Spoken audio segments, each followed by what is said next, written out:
Ang inay. Ayan, sasabihin. Ari pa. Ineng ari ang sinasabi kong ubas. Yan. Na ito ay nung ahandilhin, nagkakagarni pa. Ay, kita mo ngayon at malaki na. Sana naman ay baka ano. Kinuha. Ako'y binili. Tapos lalagyan ito ng balag na malaki din eh. At di doon. Hanggang doon, sa ano? Hanggang sa 6 months daw ay may bunga na. Ilang piraso? Isa? Dalawa.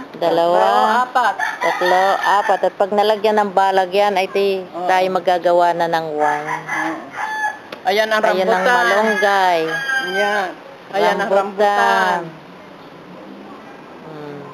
Yun ang bayabasan. Ang guyabano. Ayun. Hindi gaho napakatabi doon.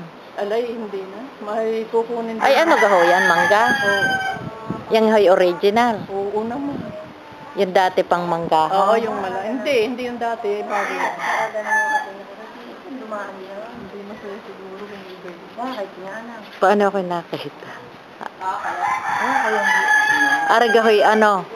Arigaho ang original na kuwan. Kape. Aba, Lansones. Ay, lansones pala. Akala ko'y kapihan. Ayan. Okay, bye-bye again. sige. Okay.